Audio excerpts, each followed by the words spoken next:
नमस्कार सर्वांना. तर मी कोमल तुमचं स्वागत करत आहे आपल्या कोमल वाघमोडे ब्लॉगमध्ये. तर सर्वांना श्री स्वामी समर्थ. तर आज आहे गोकुळाष्टमी. गोकुळाष्टमीच्या पूजेसाठी लागणारे साहित्य मी सर्व घेतलेले आहे. त्यामध्ये 2 समया घेतलेल्या आहेत, कापूरदाणे, धूपदाणे तसेच जलपात्र घेतलेले आहे, तेल घेतलेले आहे, फुलांमध्ये फुलं घेतलेले आहेत. त्याचबरोबर मी तुळशीपत्र आणि दुर्वाही घेतलेले आहेत, मोरपंखही घेतलेले आहे, पाळणं घेतलेलं आहे. त्यानंतर मी दुसऱ्या याच्यामध्ये मी गाय वासरूची मूर्ती घेतलेली आहे, कृष्ण भगवानासाठी वस्त्र घेतलेले आहे, चंदन घेतलेले आहे, त्याचबरोबर अत्तर घेतलेले आहे, पाट घेतलेला आहे, खाली अंतरण्यासाठी वस्त्र घेतलेले आहे आणि दक्षिणावरती शंख घेतलेले आहे, बासरी घेतलेली आहे, श्रीकृष्ण आणि गणपतीची मूर्ती घेतलेली आहे, पंचामृत बनवून घेतलेले आहे स्नान घालण्यासाठी. त्याचबरोबर इथे भोग लावण्यासाठी मी मखाना घेतलेला आहे, त्याचबरोबर काजू, बदाम, पिस्ता हेही घेतलेले आहे आणि मी माखणही बनवले, लोणीही बनवलेलं आहे तेही घेतलेलं आहे आणि इथे 5 फळंही घेतलेले आहेत. ते तर थोडंफार डेकोरेशन केलेलं आहे पाठीमागे, आपण आता पूजा करणार आहोत म्हणून. तर श्रीकृष्ण जन्माष्टमी ही दरवर्षी श्रावण महिन्यातील कृष्ण पक्षातील अष्टमी तिथीला साजरी केली जाते. यंदा हा सण 26 ऑगस्टला आलेला आहे. तर या दिवशी भगवान विष्णूंचा 8व्या अवताराचे म्हणजे श्रीकृष्ण यांचा जन्म दिवस म्हणून जन्माष्टमी साजरी केली जाते. यंदा जन्माष्टमीला जयंती योग तयार होत असल्याने या दिवसाचे महत्त्व अधिक वाढले आहे. तसेच धार्मिक मान्यतेनुसार भगवान श्रीकृष्णाची विधिवत पूजा केल्याने आणि जयंती योगात व्रताचा संकल्प केल्याने इच्छित परिणाम प्राप्त होतात. तसेच प्रत्येक दुःखापासून मुक्ती मिळते आणि यावेळी जन्माष्टमीचा उपवास चुकल्यास आपण पुण्यापासून वंचित राहावे लागते. भगवान श्रीकृष्णाचा जन्म हा श्रावण महिन्यातील कृष्ण पक्षातील अष्टमी तिथीला मथुरा शहरातील कंसाच्या तुरुंगात देवकीच्या 8व्या अपत्याच्या रूपात झाला आहे. त्यांचा जन्म हा रोहिणी नक्षत्रात मध्यरात्री झाला असून यंदा जन्माष्टमीचा हा सण रोहिणी नक्षत्रात साजरा होणार असून त्याचसोबत जयंती योगाचा शुभ संयोग जुळून आला आहे. हा योग अत्यंत दुर्मिळ आणि शुभ योगायोग मानला जातो. तर ज्योतिषशास्त्रानुसार असा दुर्मिळ योगायोग खूप वर्षानंतर येतो. ह्या वर्षी जन्माष्टमी खूप खास असणार आहे. जयंती योग हा एक विशेष योग मानला जातो. तसेच या योगाला विजय मिळवून देणारा योग देखील असे म्हणतात. तर भगवान श्रीकृष्णाच्या जन्माच्या निमित्ताने जयंती नावाच्या योगाचे वर्णन आहे. जयंती योगामध्ये भगवान श्रीकृष्णाची आराधना केल्याने व्यक्तीची सर्व संकट दूर होतात. तसेच शक्ती, ऐश्वर्य आणि सुख देखील प्राप्त होते. नकारात्मक ऊर्जेपासून दूर राहतात. जयंती योगात पुष्टी विष्णू रहस्याचे पठण करायला हवे. अष्टमी कृष्ण पक्षदस्य रोहिणी राक्षस न्यूता भवेष्टपदे मासी जयती नामस्मा स्मृता. जयंती योगात सर्व ग्रह आणि तारे योग्य दिशेला असतात आणि हा योग श्रीकृष्णांच्या जन्माच्या वेळी तयार होतो. जयंती योगासाठी चंद्र वृषभ राशीत आणि रोहिणी नक्षत्रात असणे आवश्यक आहे. तसेच श्रीकृष्ण जन्माष्टमीला सण सोमवारी किंवा बुधवारी साजरा होतो, तेव्हा हा शुभ योग तयार होतो. यंदा हा शुभ योग आहे 26 ऑगस्टला जुळून येत आहे. तर वैष्णव आणि स्मार्त पंथांचे लोक कृष्ण अष्टमीला सण वेगवेगळ्या नियमांनी साजरा करतात. जन्माष्टमीचा उपवास हा 2 दिवस पाळला जातो. पहिल्या दिवशी स्मार्त पंथाचे लोक कृष्ण जन्माष्टमीचे व्रत करतात, तर दुसऱ्या दिवशी वैष्णव संप्रदायाचे लोक हा उपवास करतात. स्मार्त म्हणजे संत समाजातील लोक आणि वैष्णव म्हणजे घरगुती जीवनातील लोक. यंदा 26 ऑगस्टला सोमवारी जन्माष्टमीचे व्रत केले जाणार आहे. तर श्रीकृष्ण जन्माष्टमीची पूजा मध्यरात्री केली जाते. तर या दिवशी निशीथील काल रात्री 12:01 ते 12:45 असेल. म्हणजेच श्रीकृष्णांची पूजा करण्यासाठी यावेळेस 44 मिनिटांचा शुभ मुहूर्त आहे. तर जन्माष्टमीच्या दिवशी जयंती योगासह सर्वार्थ सिद्धी योग, गजकेसरी योग, रोहिणी योग तसेच धनयोग, शश राजयोग यांची देखील शुभ संयोग तयार होत आहे. आता इथे मी शंखाने देखील आंघोळ घातलेले. शंखाने आंघोळ घातलेले हे शुभ मानले जाते, म्हणून इथे मी दक्षिणावरती शंखाने देखील श्रीकृष्णांना आंघोळ घालून स्नान घालून घेतले आहे. तर आता इथे मी श्रीकृष्णाची षडोपचार पूजा करणार आहे, म्हणजे यांना गंध, पुष्प, धूप, दीप दाखवून पूजा करून घेणार आहे.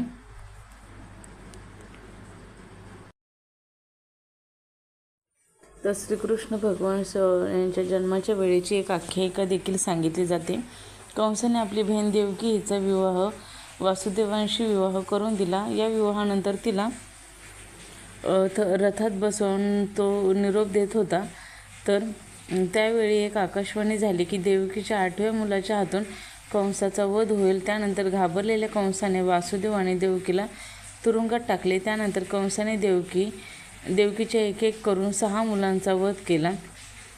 अष्टमीच्या दिवशी मध्यरात्री कंसाने वासुदेव आणि देवकीला डांबलेल्या तुरुंगाची कुलपे तुटून पडली. याच दरम्यान सैनिक गाढ झोपलेले होते. या रात्री आभाळ दाट ढगाने झाकलेले होते. तसेच जोरदार पाऊस पडू लागला. विजांचा कडकडाट सुरू झाला. त्यानंतर देवकीच्या पोटी कृष्णांचा जन्म झाला. श्रीकृष्णांचा जन्म हा अष्टमी तिथीला मध्यरात्री होण्याचे मुख्य कारण म्हणजे ते चंद्रवंशी म्हणजेच यदुवंश होता. धार्मिक मान्यतेनुसार श्रीकृष्ण हा चंद्रवंशी होता. श्रीकृष्णाचे पूर्वज हे चंद्रदेव होते आणि बुध चंद्राचे पुत्र होते. या कारणास्तव श्रीकृष्णाने चंद्रवंशात जन्म घेण्यासाठी बुधवारची निवड केली. ज्योतिषांच्या मते रोहिणी ही चंद्राची प्रिय पत्नी आणि नक्षत्र आहे. त्यामुळे श्रीकृष्णांचा जन्म हा रोहिणी नक्षत्रात झाला आहे. यावेळी अष्टमी तिथीला जन्म घेण्यामागेही एक कारण होते. ते म्हणजे अष्टमी तिथी हे शक्तीचे प्रतीक आहे. तसेच या शक्तीमुळे भगवान विष्णू संपूर्ण विश्व चालवत होते. तर श्रीकृष्ण शक्तिशाली आणि आत्मकेंद्रित व परब्रह्म स्वरूप आहेत. म्हणून त्यांचा जन्म अष्टमीला झाला असे सांगितले जाते. रात्री चंद्र उगवला आणि त्यांचा जन्म झाला. यावेळेस त्यांचे सर्व पूर्वजही उपस्थित होते अशी आख्यायिका आहे.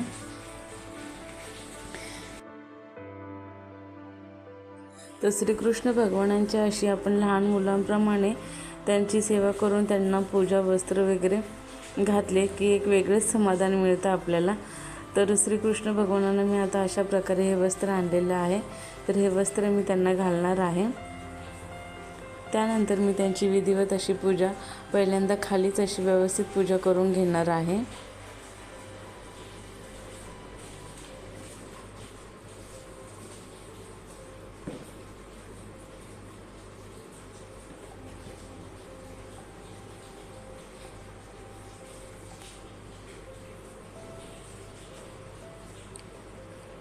तर कृष्ण जन्माष्टमीला काही ठिकाणी रात्री भजन वगैरे करून देखील कृष्ण जन्माष्टमी साजरी केली जाते. भरपूर ठिकाणी भरपूर मंदिरामध्ये पाळणा वगैरे देखील गायला जातो. तर त्याचबरोबर काही ठिकाणी भजन वगैरे करून रात्र जागवली जाते. अशा प्रकारे श्रीकृष्ण जन्माष्टमी साजरी करतात काही ठिकाणी. तर आता इथे मी श्रीकृष्ण भगवानांना वस्त्र वगैरे घातलेले आहेत. त्याचबरोबर आता मुकुट वगैरे घालून घेणार आहे. कृष्ण भगवानांना अशा प्रकारे सर्व वस्त्र आणि त्यांचे अलंकार परिधान केल्यानंतर त्यांची मूर्ती एक अशी छान बाळाप्रमाणे दिसते एकदम. ती पाहायलाही खूप असं छान वाटतं.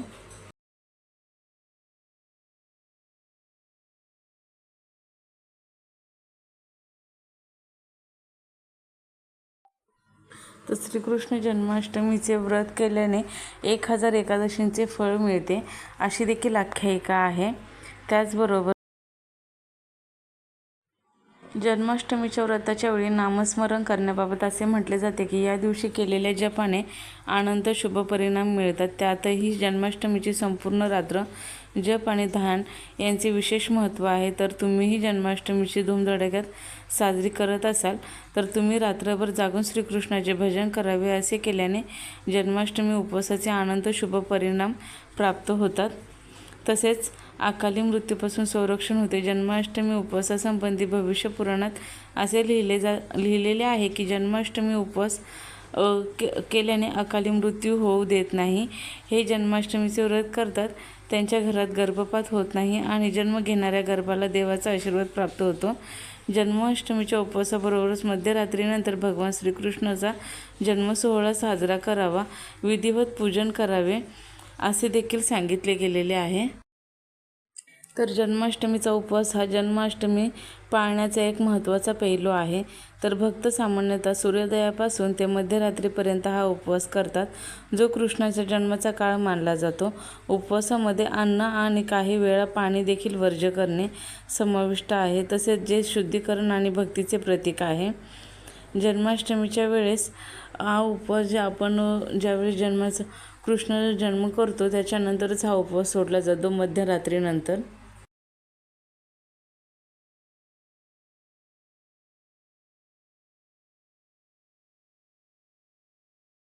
तर आता इथे मी जे कृष्ण भगवानासाठी भोग देण्यासाठी ताट बनवले होते, तर त्या ताटामधले सगळे पदार्थ मी आता त्यांना भोग देणार आहे.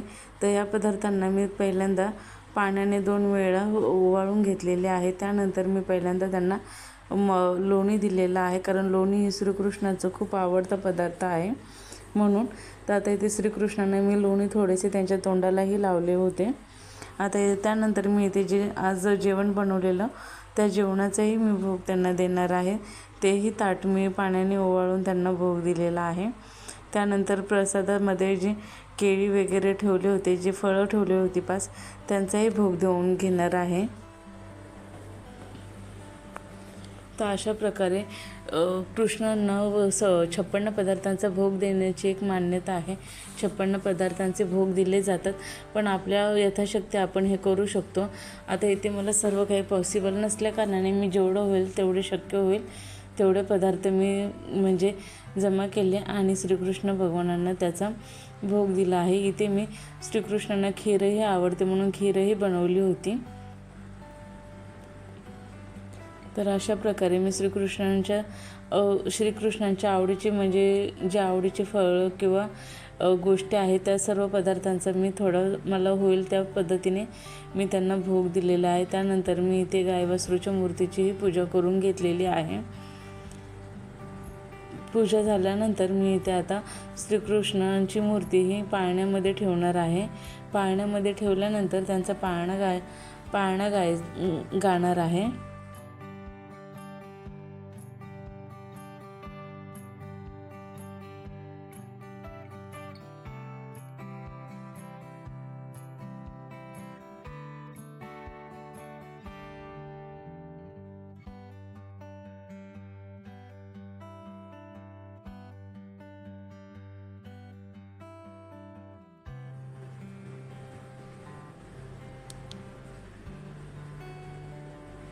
पहिल्या दिवशी जन्मले बाळ, काळ सोन्याचा देते डहाळ. कृष्ण जन्मला कंसाचा काळ, जो बाळा जो जो रे जो. कृष्ण जन्मला कंसाचा काळ, जो बाळा जो जो रे जो. दुसऱ्या दिवशी दुसरा रंग, रूप सावळे गोरस रंग. जसा झळकतो आरशाचा भिंग, जो बाळा जो जो रे जो. जसा झळकतो आरशाचा भिंग, जो बाळा जो जो रे जो. तिसऱ्या दिवशी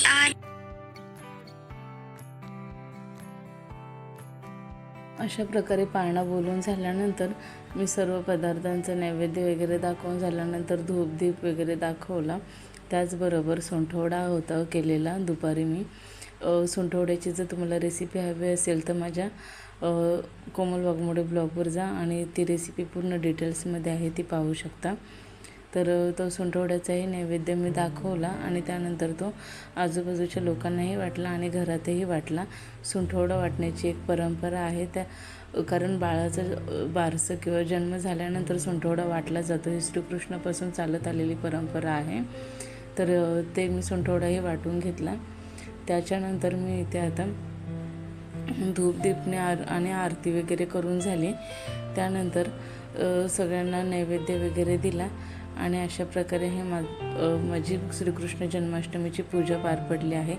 तर तुम्हाला कशी वाटली माझी श्रीकृष्ण जन्माष्टमीची पूजा मला नक्की कमेंट करून सांगा. आणि व्हिडिओ आवडला तर लाईक करा आणि चॅनलला सबस्क्राईब केलं नसेल तर सबस्क्राईब करा आणि सबस्क्राईब केल्यानंतर सोबतचे बेल आयकॉनही प्रेस करा, जेणेकरून ज्यावेळेस मी व्हिडिओ अपलोड करेन त्याची नोटिफिकेशन तुम्हाला मिळेल. तर तुम्हाला माझे व्हिडिओ आवडत असेल तर व्हिडिओला लाईक करा आणि कमेंट करून नक्की सांगा.